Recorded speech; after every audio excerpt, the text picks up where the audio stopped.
তো এখানে কেউ ইমামতি করে, কেউ ওয়াজ করে, কেউ ব্যবসা করে, কেউ চাকরি করে, কেউ বিভিন্ন কর্ম করে। এইখানে যারাই আছি এমন কোন ব্যক্তি কি এইখানে আছে যে ওই আল্লাহ এবং রসুল পাক সাল্লাল্লাহু আলাইহি সাল্লামের পথ ছাড়া আল্লাহ এবং রসুল পাক সাল্লাল্লাহু আলাইহি সাল্লামকে বাদ দিয়ে নাউজুবিল্লাহ বাকি পথে চলার কি কোনো সুযোগ আছে? কোনো সুযোগ নাই। তাই আগে আল্লাহ, আগে আল্লাহর পথ, আগে আল্লাহর কর্ম, সাথে সাথে মুহাম্মদুর রাসূলুল্লাহ সাল্লাল্লাহু আলাইহি ওয়াসাল্লামের পথ। এই দুইটা পথকে, এই দুইটা আল্লাহর রাস্তা, রসুল পাকের রাস্তাকে আমরা কি করতে হবে? আঁকড়াই ধরতে হবে। আল্লাহ এবং রসুল পাকের পথে আমাদের কি চলতে হবে এবং ওই আল্লাহ এবং রসুল পাক সাল্লাল্লাহু আলাইহি ওয়াসাল্লাম নবীকে পাওয়ার জন্য হুয়াল আউয়ালু ওয়াল আখিরু ওয়াল যাহিরু ওয়াল বাতিন, শুরুতেও আল্লাহ ছিল, শেষও আল্লাহ থাকবে, জাহেরও আল্লাহ, বাতিনও আল্লাহ। কিন্তু আল্লাহ পাক বলতেছে আমি চোখ বন্ধ করলে এটা হইল বাতিন, চোখ যখন খোলা এটা হইল জাহের। জাহের মানে চাক্ষুষ দেখা। তো ওয়াল আউয়ালু ওয়াল আখিরু ওয়াল যাহিরু ওয়াল বাতিন, তাহলে আল্লাহ পাক যদি জাহেরও থাকে আমরা দেখতেছি না কেন? আমরা দেখতেছি না কেন? হ্যাঁ, এটারও কারণ আছে। কর্মই ধর্ম। যে কর্ম করবে সে ধর্মকে চিনবে। যে যত বেশি কর্ম করবে, যে যত বেশি আল্লাহ বিল্লাহ করবে, যে যত বেশি আল্লাহ পাকের ইবাদত করবে, যে যত বেশি রসুল পাক সাল্লাল্লাহু আলাইহি ওয়াসাল্লাম নবীর দরুদ শরীফের আমল করবে, দরুদ সালাম কিয়াম আদায় করবে, রসুল পাক সাল্লাল্লাহু আলাইহি ওয়াসাল্লাম নবীকে জানের অধিক ভালোবাসবে, ওই সব ব্যক্তিরা আল্লাহ পাক রব্বুল ইজ্জতকে পাবে। হযরতে আবু হানিফা রাহমাতুল্লাহ আলাইহি, তিনি, আমরা তো একবার দেখি নেই, তিনি ৯৯ বার আল্লাহ পাক রব্বুল ইজ্জতকে স্বপ্নে দেখছেন। আর কেউ লাখ লাখ একত্রিত করলে লক্ষ লক্ষ মিলে একজনও দেখেনি। উনি একা এত দেখছেন। উনি একা কেন দেখছে? উনি ওই আল্লাহ এবং রসুল পাকের পাক সাল্লাল্লাহু আলাইহি ওয়াসাল্লাম নবীর পথকে, আল্লাহর বন্ধু আউলিয়া কেরামগণের পথকে তিনি আঁকড়াই ধরেছিলেন, ওই পথে চলেছিল, ওই পথকে ভালোবেসেছিল এবং আতিউল্লাহ ওয়া আতিউর রাসূল, আল্লাহ এবং রাসূল পাকের ইত্তেবা অনুসরণ তিনি যেইভাবে করা দরকার ছিল তিনি যতটুকু ওইভাবে আদায় করেছেন, চলেছেন, আমল করেছেন, ভালোবেসেছেন, আদব ভক্তি শ্রদ্ধা বিশ্বাস ইয়াকিন তিনি যতটুকু করেছেন তিনি ততটুক পেয়েছেন। তিনি ততটুক করার কারণে ৯০ বার ৯৯ বার আল্লাহ পাক রব্বুল ইজ্জতকে দেখেছেন। আর কেউ ১০০০ জন মিলে, লাখ জন মিলেও পাইতেছেন। তাই প্রিয় আশিকা, আমি ওইটাই বলবো যে সর্বপ্রথম আমাদের ওই গভীর মনে রাখতে হবে, ফিদ দুনিয়া ওয়াল আখিরাতে, আখিরাতকে আগে প্রাধান্য দিয়ে আমাদের চলতে কি হবে? আখিরাতকে সামনে রেখে আল্লাহ এবং রাসূল পাক সাল্লাল্লাহু আলাইহি ওয়াসাল্লাম নবীকে সামনে রেখে চলতে হবে। পাশাপাশি আরেকটা কথা একটু বলে দিলে আপনাদের জন্য সহজ হবে। আল্লাহ এবং রাসূল পাক সাল্লাল্লাহু আলাইহি ওয়াসাল্লাম নবীকে পাওয়ার জন্য একটা কঠিন রাস্তা আছে, যেটা ওলি ছাড়া, আল্লাহর বন্ধু ছাড়া আল্লাহ পাক রব্বুল ইজ্জতকে পাওয়া। এটা হলো একটা। আরেকটা হলো আল্লাহ পাক রব্বুল ইজ্জতের বন্ধু, আলা ইন্না আউলিয়া আল্লাহি লা খাউফুন আলাইহিম ওয়া লা হুম ইয়াহজানুন। ওই আল্লাহর বন্ধুদের হাতে হাত দিয়ে, বন্ধুদের পরশ নিয়ে, বন্ধুদের সোহবত নিয়ে, বন্ধুদের শিক্ষা দীক্ষা নিয়ে, বন্ধুদের থেকে তিনি বন্ধু হয়েছেন। তিনি তো একটা ডিগ্রি আছে, ডিগ্রি পাইছে না? তিনি বন্ধু। কার বন্ধু? আল্লাহর বন্ধু। তো উনি তো অনেক বড় একটা সার্টিফিকেট পেয়েছেন। তো ওই সার্টিফিকেট ওয়ালার কাছে যাইয়া যে আল্লাহ এবং রাসূল পাককে তালাশ করবে, সন্ধান করবে, তিনি তত সহজে আল্লাহ এবং রাসূল পাককে পাবে। আল্লাহর ওলি ছাড়া, ওই সার্টিফিকেট প্রাপ্ত আল্লাহর বন্ধু ছাড়া যদি কেউ আল্লাহ পাক রব্বুল ইজ্জতকে পেতে চায়, তাহলে তার অবস্থা কি? ওই হুয়াল আউয়ালু ওয়াল আখিরু ওয়াল যাহিরু ওয়াল বাতিন। শুরুতেও আল্লাহ, শেষেও আল্লাহ, জাহিরও আল্লাহ, বাতিনও আল্লাহ। এখন আপনি সন্ধান করেন, আপনি তালাশ করতে থাকেন। তালাশ করে কতটুক কাজ কি হয়েছে এটা আপনাদের মধ্যে অনেকে জানে। আমি একটা ঘটনা বলি। এরকম আমি কয়েকজন আল্লাহর ওলির বেলা আমি এরকম পেয়েছি। যেমন হযরত হুসাইন মনসুর হাল্লাজ রহমতুল্লাহ। হযরত হুসাইন মনসুর হাল্লাজ রহমতুল্লাহর কাছে এক ব্যক্তি গেল, যাইয়া সালাম দোয়া হইল।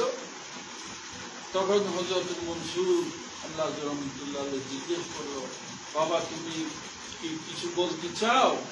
তখন ওই ব্যক্তি বলল, হুজুর আমি একটা কথা বলার জন্যই তো আপনার কাছে আসছি। বলো তুমি কি বলতে চাও? সবাই গভীরভাবে কথাটা শুনলে, মহব্বতের সাথে শুনলে আমি খুশি হব। আল্লাহ পাক আপনাদের সবাইকে কবুল করুন। তখন ওই ব্যক্তি হযরত হুসাইন মনসুর হাল্লাজ রহমতুল্লাহ বলতেছে, হুজুর আমি 40 বছর নিয়মিত রোজা রেখেছি। 40 বছর নিয়মিত আমি রোজা রেখেছি। সারা রাত 40 বছর আমি ঘুমাই নাই। তো আমলের দিকে আমি কোন আমল বাদ দিনে হুজুর এত স্মরণ, এত ইবাদত, এত বন্দেগী, এত রোজা, এত নামাজ, এত কিছু হজ, যাকাত, এত কিছু করার পর 40 বছর আমার শেষ হয়ে গেল। কিন্তু আমি যেই উদ্দেশ্যে, এই আসছে আপনাদের কথা, যেই উদ্দেশ্যে আমি এই 40 বছর ইবাদত, এই কঠিন রিয়াজত, কঠিন ইবাদত বন্দেগী করলাম, কিন্তু হুজুর আমি তো ওই খোদা লা ইলাহা ইল্লাল্লাহকে আমি তো পাইলাম না, আমি তো পাইলাম না। দেখেন উনি বলতেছে 40 বছর খোদার পরে উনি পাই নাই। তখন হযরত হুসাইন মনসুর হাল্লাজ রহমতুল্লাহ কি বলতেছে,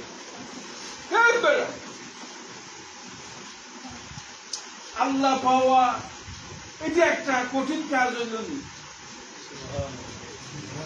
দেখেন 40 বছর ইবাদত করে, সারা বছর রোজা রেখে, সারা রাত জাগ্রত থেকে, সারা বছর ইবাদত করে 40 বছরে আল্লাহ পাইল না। আর হযরত হুসাইন মনসুর আল্লাহ রহমতুল্লাহ বলতেছে, কয় আল্লাহ পাওয়া এটা একটা কঠিন কাজ না। ওই বেড়া শব্দ হয়ে গেছে, কি রে হুজুর বলতেছে এটা একটা কঠিন কাজ হলো কিনা? আমি এত বছর ইবাদত করে আমি কিছু পাইলাম। তখন হুজুর মনসুর আল্লাহ রহমতুল্লাহ বললেন, হুজুর তাহলে আপনি বলেন। তখন হযরতে হুসাইন মনসুর আল্লাহ রহমতুল্লাহ বললেন, আমার আল্লাহ পাক রব্বুল ইজ্জতকে পাওয়া এটা মাত্র 2 কদমের রাস্তা। আল্লাহ পাওয়া শুধু 2 কদমের রাস্তা। 40 বছর কি করছে বেড়া? আল্লাহ পাওয়া 2 কদমের রাস্তা। যদি বুঝে, যদি জানে, যদি ওইরকম ব্যক্তি থেকে শিক্ষা পায়, তাহলে তার জন্য কি 2 কদমের রাস্তা। তখন ওই ব্যক্তি জিজ্ঞেস করল, হুজুর তাহলে বলেন 2 কদম কি করে? তখন হযরত হুসাইন মনসুর আল্লাহ রহমতুল্লাহ বললেন, তুমি দাঁড়াও দাঁড়াও। দাঁড়াই তোমার ডান পাওয়াটা মাটির থেকে এমনি ধরো, 1 পায়ে দাঁড়াও। দাঁড়াইছে, তোমার ডান পাওয়ার সাথে জমিনের সাথে কোন সম্পর্ক আছে? কোন সম্পর্ক আছে? নাই। যেমনি তুমি ডান পাওয়াটা জমিনের থেকে উঠেছ, দুনিয়ায় তোমার নাই। বাম পাওয়াটা যদি তুমি ওইভাবে ডান পাওয়ার মতো বাম পাওয়াটা যদি উঠে নাও, তাহলে তোমার থেকে আখিরাত চলে যাবে। ডান পাও উঠানোর সাথে সাথে দুনিয়া শেষ, দুনিয়া থেকে তুমি উঠবে। বাম পাও উঠানোর সাথে সাথে তুমি আখিরাত থেকে মুক্তি, আখিরাতে উঠবে। তো যখন তোমার কাছে আল্লাহু আকবার, কঠিন কথা, আপনার তো বুঝবেন না।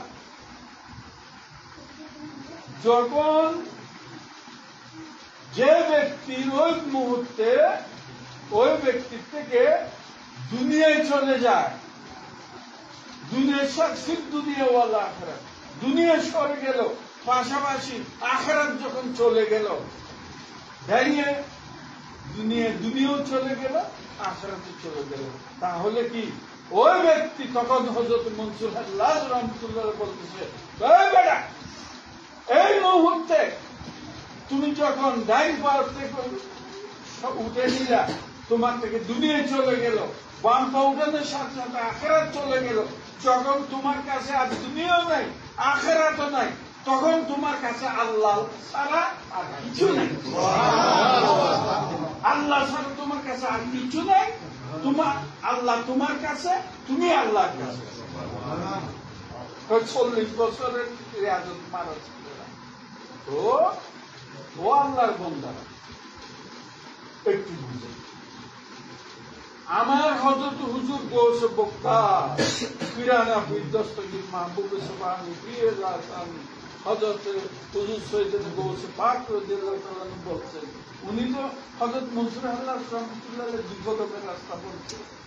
আমার হুজুর গৌসে পাকের কাছে যখন গেছে, আমার হুজুর গৌসে পাক বলছেন, একটা জিনিস, এত আমলের দরকার কি, এত রিয়াজত সাধনা, এত কিছু দরকার কি? আমি আব্দুল কাদের জিলানী তোমার একটা মন্ত্র, একটা কথা, একটা হিকমত শিখে দিব, একটা শিক্ষা দিব। ওই একটা শিক্ষা যদি তুমি তোমার মনে প্রাণে জানে দিলে, যদি তুমি মন প্রাণ উজাড় করবে, ওই একটি আমল যদি করে যেতে পারো, তুমি আল্লাহ পর্যন্ত অটোমেটিক্যালি পৌঁছে যাবে।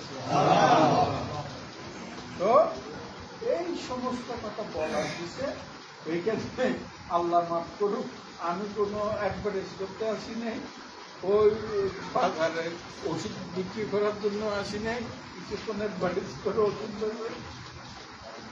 আল্লাহ পাক কবুল করুন। এখানে একটাই উদ্দেশ্য, দুইশো কথা বলার পরে যদি আল্লাহ 200 জন বান্দা যদি হেদায়েত হয়, 200 জন বান্দা যদি আল্লাহ রসুল পাকের পথে আসে, আল্লাহর বন্ধু আউলিয়া কেরামগণের পথে আসে, এই 200 জন আল্লাহ এবং রসুল পাকের পথে, আল্লাহর বন্ধু আউলিয়া কেরামের পথে যদি আসে, সেটাই হলো পীরের লাভ। হক্কানি পীরের লাভ কোনটা? এইটা।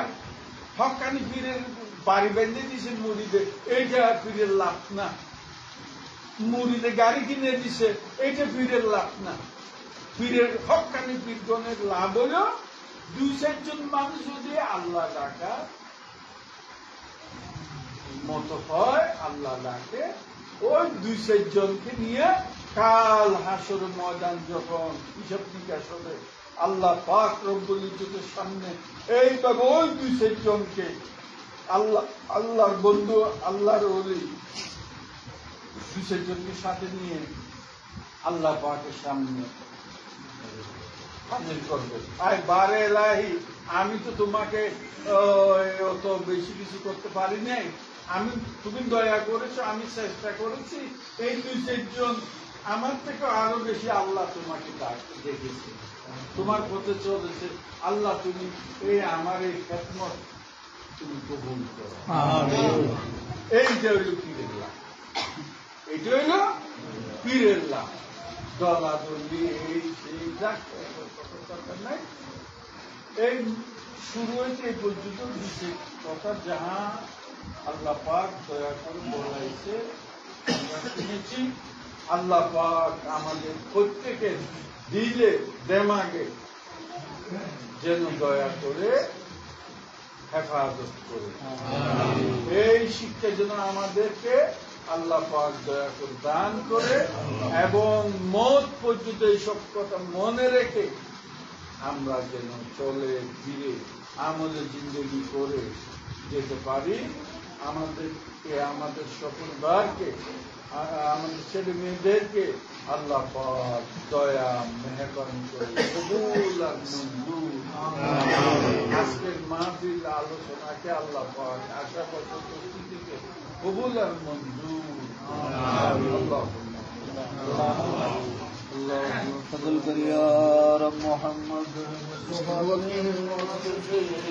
सैयद अंबिया के वास्ते कर जिले सत्य को बेचदे हैदर करार अली मुर्तदा के वास्ते दर्शी तो फैदे हजरत अब्दुल अजीज ख्वाजा अब्दुल वाहिद बुलबुल के वास्ते हजरत ख्वाजा वाकई का नाबिल अता खुशी यशवाए सादिक ख्वाजा फुर्सत की वास्ते ख्वाजा मूसा का दस्तगीर बेकसा शेख अली इब्न मूसा वसफा के वास्ते पहले हजरत मारूफ करके है खुदा हजरत सदसती है मुना के वास्ते हजरत बावत जुनायद के वास्ते शेख अबू बकर शिबली मुर्तदा के वास्ते नाम कर शीर तुफैनी हजरत अब्दुल अजीज ख्वाजा अब्दुल वाहिद बुलबुल के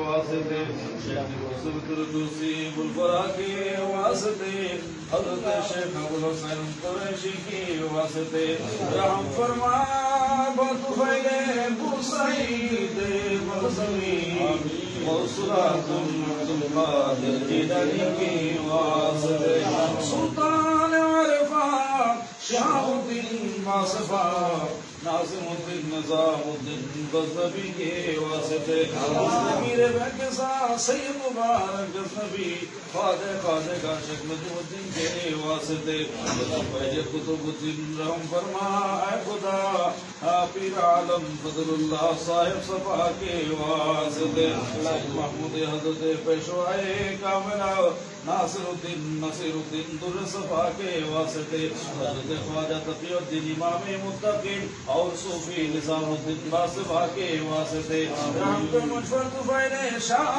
اللہ ولی سید جعفر حسینی مرتضی کے واسطے شیخ خلیل الدین خواجہ سراج السالکین صوفی محمد دائم لاہوری کے واسطے خدا خواجہ محمد منائم قطب زمان احمد اللہ متوکل علی اللہ کے واسطے حضرت صوفی حاجی نقیت اللہ پیشوا صوفی دلاور حسین لاہوری کے واسطے مسلم حضرت خواجہ صالح لاہوری شیخ حافظ محراب الدین مقتدی کے واسطے یا الہی شاہ صوفی ذل الرحمن لاہوری اعظم سید دائم مکتبی کے واسطے اصطفیل شاہ سید عبد الباری اے خدا اصطفیل شاہ سید عبد الباری اے خدا صوفی دائم کے خلیفہ رہنما کے واسطے مرشدی شاہ صوفی سید آقا بدر الدجا باری قادری مرشدی شاہ صوفی سید آقا بدر الدجا باری قادری شاہ جباری کے خلیفہ رہنما کے واسطے شدت گول فالی بزم قادری اے خدا حضرت سید بدر الدجا باری باصفہ کے واسطے تو جہاں کی نعمت و عظمت سے فرما سرفراز حل ہو ہر مشکل میرے مشکل کشا کے واسطے یا دائم الفضل علی البریہ یا باسط الیدین براتیہ ویا صاحب المواجب السنیہ یا دافی البلاء والبلیہ صلی علی سیدنا محمد وعلى آلہ الورد النقیہ واغفر لنا بالعشاء والعشیہ وربنا توفنا مسلمین والحقنا بالصالحین وصل على جميع الانبیاء والمرسلین وعلى الملائکة المقربین وسلم تسليما كثيرا كثيرا اللهم الله الله الله الحمد لله يا الله يا رحمن يا رحيم يا حي يا قيوم مولاي كريم یا رب العالمین আয় আল্লাহ মাওলা দয়া করে যাহা কিছু এখানে আদায় শুরু হইতে পর্যন্ত কবুল সহ যাহা কিছু আদায় করে আল্লাহ এই সমস্ত আদায়কে মাওলা কবুল আর মঞ্জুর আল্লাহ পাক যারা হাত বাড়িয়েছে প্রত্যেককে দয়া করে মাফ করে আল্লাহ দ্বীনের পথে তোমার হাবিব সাল্লাল্লাহু আলাইহি ওয়াসাল্লাম নবীর পথে তোমার বন্দা আউলিয়া কেরামের পথে চলার বাকি জিন্দেগি আমল করে দেওয়ার তৌফিক দাও আল্লাহ শয়তানের দুঃখ নফসের ওয়াসওয়াসা থেকে প্রত্যেকের জান মালকে হেফাজত আল্লাহ পাক প্রত্যেকের রুজি রোজগার ব্যবসা বাণিজ্যের মধ্যে খুদা খায়র ও বরকত দান আয় মালিক খায়র ও বরকত দান আল্লাহ প্রত্যেকের সংসারে সুখ শান্তি দান আল্লাহ যাদের ছেলে বাইরে আছে আল্লাহ দেশে আছে আল্লাহ তাদের জীবনে সাফল্য জীবন দান আল্লাহ পাক খাস করে আমরা যে ঘরে বসে দোয়া আরজি ফরিয়াদ করতেছি মাওলা আল্লাহ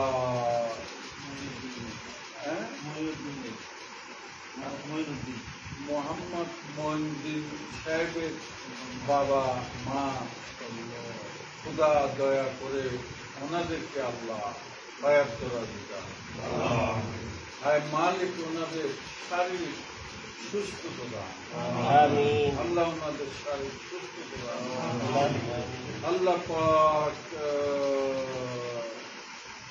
মোহাম্মদ মঈনুদ্দিন তিনি আল্লাহ তিনি কেউ কবুল করুন আল্লাহ তিনি কেউ কবুল করুন আল্লাহ ইহকাল পরকাল দান আল্লাহ প্রত্যেকের আরজি দোয়া করিয়া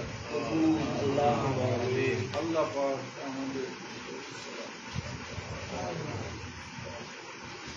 আমিন